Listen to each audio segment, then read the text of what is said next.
एक समय की बात है, पृथ्वी पर रंभा नाम का एक राक्षस रहता था। वह असुरों और राक्षसों का राजा था। एक बार उन्होंने एक महिला भैंस को देखा जिसका नाम श्यामला था और वो उससे प्रेम करने लगे। इसीलिए उसने खुद को एक भैंस में बदल लिया और उसके साथ रहने लगा। कुछ दिनों बाद उनके यहाँ एक पुत्र का जन्म हुआ और उन्होंने उसका नाम महिषासुर रखा, क्योंकि उसके माता महिष और उसके पिता असुर थे, इसीलिए उसका नाम महिषासुर रखा। महिषासुर अलौकिक शक्तियों के साथ पैदा हुआ था, लेकिन वह एक दुष्ट राक्षस था। वो तीनों लोगों को जीतने के लिए और अधिक शक्तियाँ चाहता था, इसीलिए उसने भगवान ब्रह्मा की कठिन तपस्या शुरू कर दिया। उन्होंने खाना बंद कर दिया और वर्षों तक एक पेड़ के नीचे एक पैर पर खड़े होकर सृष्टिकर्ता भगवान ब्रह्मा से प्रार्थना करने लगे। अंत में भगवान ब्रह्मा महिषासुर की तपस्या से प्रसन्न हुए और उसके सामने प्रकट हुए। अन्य राक्षसों की तरह महिषासुर ने भी भगवान ब्रह्मा से अमर होने का वरदान मांगा और हमेशा की तरह ही ब्रह्मा जी ने इसे मना कर दिया। इसके बाद महिषासुर ने उत्तर दिया, भगवान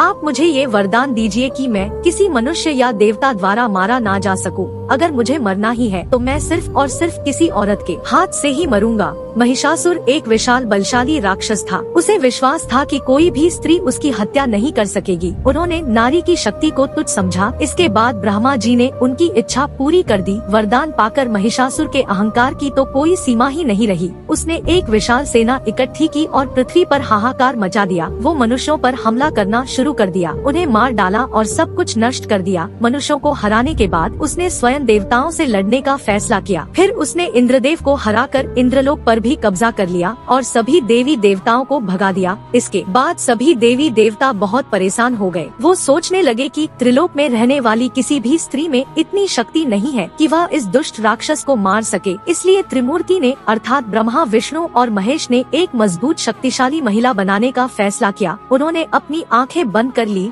और अपनी ऊर्जा को एकाग्र किया और उस ऊर्जा से देवी दुर्गा प्रकट हुई, जो महिषासुर को मारने में सक्षम थी। फिर देवताओं ने उन्हें अपनी अपनी हथियार देके राक्षसों को मारने के लिए भेज दिया। भगवान के सभी आशीर्वादों के साथ वह सिंह पर सवार होकर महिषासुर को मारने के लिए चली। इसके बाद एक एक करके सभी राक्षसों को देवी ने मार डाला। अंत में महिषासुर के साथ उनका भयानक युद्ध आरंभ हुआ। ये भयानक युद्ध 9 दिनों तक चलता रहा। अंत में महिषासुर ने दुर्गा से युद्ध करने के लिए भैंसे का रूप धारण किया। अंतिम दिन देवी दुर्गा ने भगवान शिव के त्रिशूल से उसके छाती पर प्रहार किया और उसका वध कर दिया। इस प्रकार उन्होंने दुनिया को महिषासुर के बुरे कर्मों से मुक्त कराया।